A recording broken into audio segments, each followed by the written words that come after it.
Lalaya mi.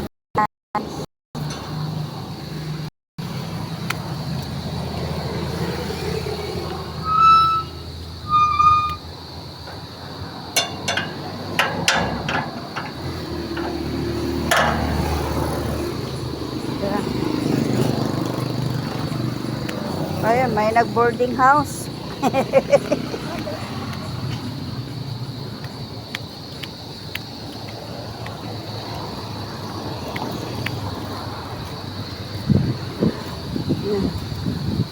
Buyan na.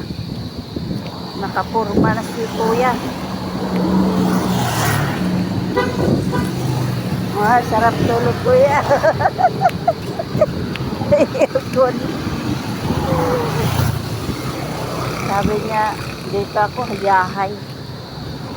Wala. Hindi ka takot dyan, ano? Wala nang sisita eh. Baka nawala na yung ano dyan.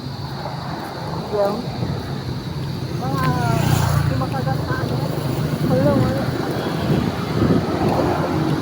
Parang kagat. Antik? Antek. Meron. Pero nasa taas. Nasa taas. Nagbahay.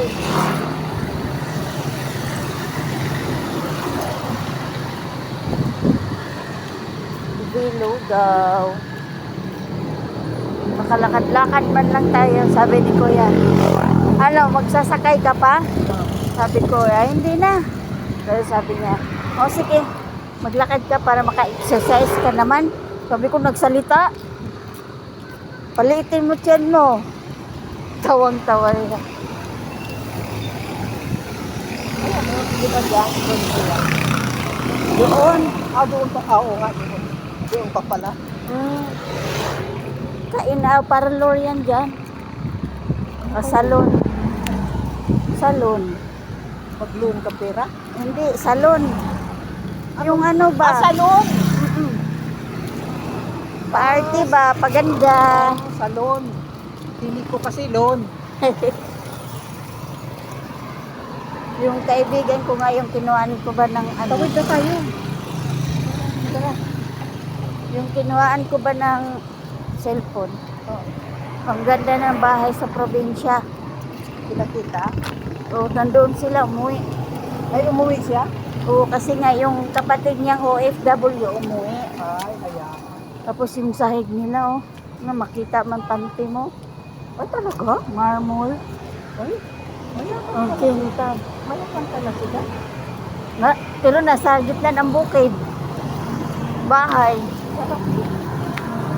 Pero ang ganda ng bahay. Hindi pa nga tapos eh. Pinagawa pa. Oo, hindi pa tapos. Mayroon pang mga gagawin. Parang ano, parang boarding house. Condominium. Dapat si mga ano, diyan na lang siya. Ang layo-layo kasi sa ano. Sa Pasig. Ay, Pasig ba yun? Oh, Ortigas.